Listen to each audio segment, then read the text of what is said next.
Coucou, moi c'est Xavier Polycarpe et je suis artiste, chanteur, musicien. Il y a quelques jours, je suis parti en Alsace à la rencontre de Xavier Polycarpe qui était sur scène à Schiltigheim. L'occasion pour nous de discuter de sa carrière mais aussi des projets qui vont arriver et je vous laisse avec lui pour qu'il vous explique tout ça. Alors musicalement j'ai été influencé par vraiment plein de styles. Ça a commencé par un truc assez classique, la pop des années 60, 70, la pop de manière générale. Mais oui, avec des groupes comme les Beatles, Queen, Led Zeppelin, tout ça. Et puis j'aime beaucoup la variété française également. Un peu des années 80, Berger, France Gall, Balavoine. Mais après je suis vraiment, voilà, j'écoute aussi du Chopin, je peux écouter les voix bulgares, pardon. Donc j'ai un peu de soul, de funk, Marvin Gaye, voilà, des trucs un peu classiques, mais inspiré par tout ça, quoi. Alors moi j'ai fait partie du groupe Gush, on était 4 à écrire, à composer, et à un moment on a un peu chacun pris nos chemins personnels, et je me suis retrouvé j'ai fait un autre groupe, un duo cette fois, Macadam Crocodile, et c'est plus de l'électro, disco, mais chantait et jouait. Il n'y a avec mon pote Vincent à la batterie.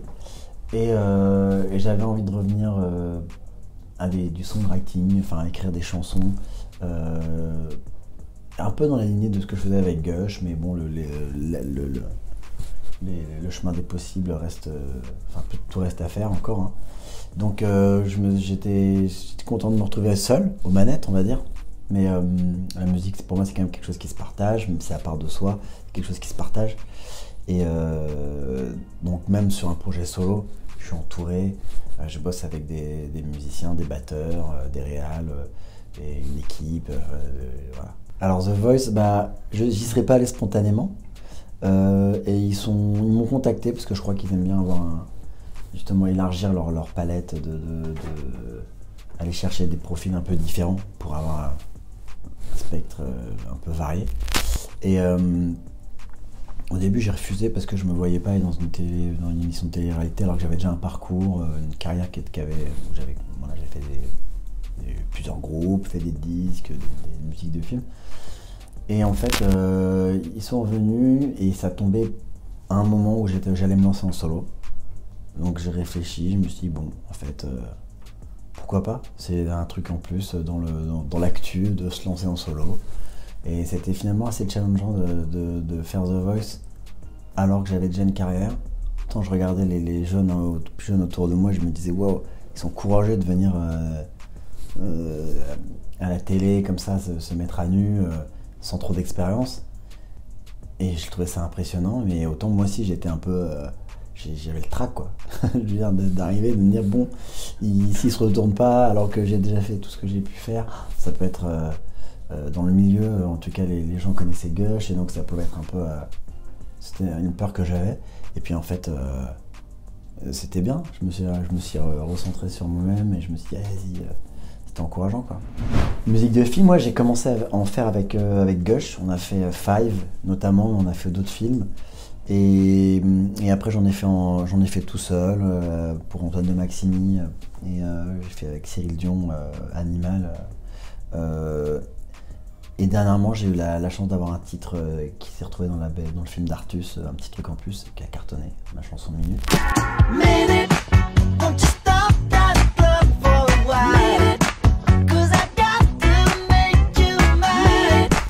Mais bon, ça c'était une synchro comme on dit, c'est-à-dire qu'ils ont pris une chanson qui existait déjà.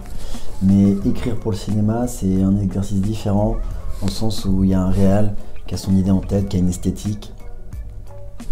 Et en fait, c'est travailler en équipe avec quelqu'un qui a déjà une vision et apporter sa touch. À la différence de quand tu vas sortir un album ou un disque, où là qu'est-ce que tu veux donner, tu gères jusqu'à l'image, tout ça.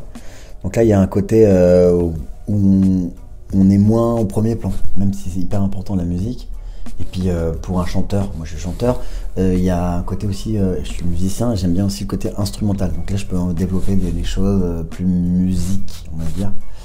Mais aussi le chant. Ouais, c'est super d'avoir des chansons chantées dans les films aussi. Mais c'est un autre, voilà, c'est un autre exercice, clairement. Alors mon dernier single, Laisse couler, qui est sorti il y a 3 semaines, 2-3 semaines, c'est un titre sur une thématique assez classique, assez universelle, la séparation, enfin une histoire d'amour qui se termine dans les pleurs en général. Enfin, il y a toutes sortes d'histoires bien sûr, mais là en tout cas c'était, je me suis fait quitter et du coup c'était ma manière de raconter cette histoire. Ah, donc Laisse couler, c'est le dernier single qui est sorti en date. Avant ça il y avait un morceau qui s'appelait l'iPhone Blue et encore avant il y avait Quand elle enlace. Et ces 3 titres là vont se retrouver sur un même EP qui va sortir en avril a priori, avec 3 autres titres encore qui sont pas encore sortis et ça va faire un full EP. Et après je pense que je sortirai un vinyle avec le P1 et le P2 et je mettrai tout ça comme sur un album quoi, en fait. Au niveau de la direction, c'est il y a des chansons qui font le pont avec le premier EP, un peu comme l'iPhone Blue, puis il y a des titres en français, donc comme Laisse couler, Quand elle enlace. Donc c'est un peu, il est assez diversifié finalement. Il y a de l'anglais, il y a du français, il y a des morceaux un peu plus planants, des morceaux où je parle de la paternité, parce que je suis devenu papa,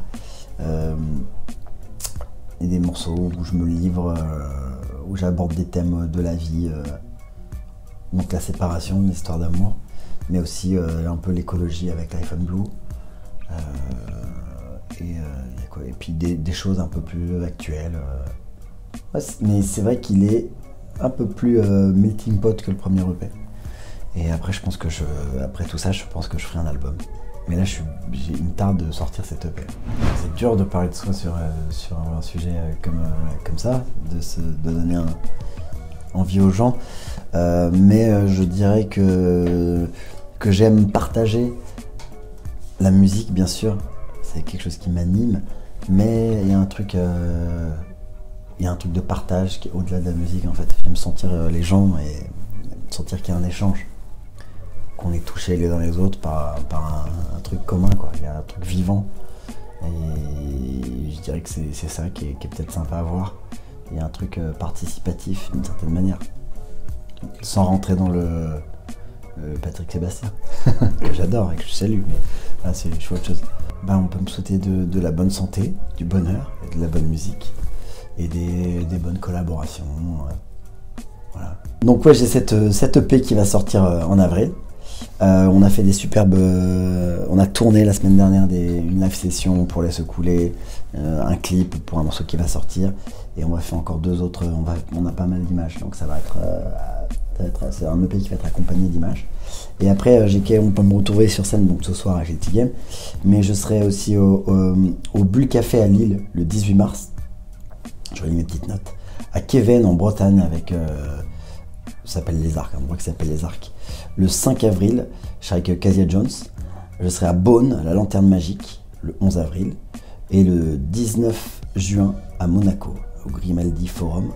Et après, je crois qu'il y a une date qui est en train de se caler le 28 ou le 29 mars à Niort. Et il y en a quelques-unes, mais j'ai pas tout en tête et tout n'est pas forcément confirmé, mais ça se remplit. Voilà. Bon voilà, j'étais content d'être là pour toi Yann Eiffel, et j'espère que vous allez enjoy le concert et qu'on va partager des bons moments ensemble. Et peut-être qu'on n'est pas à l'abri de venir te voir, de te découvrir sur scène et venir danser avec moi. Sait-on jamais.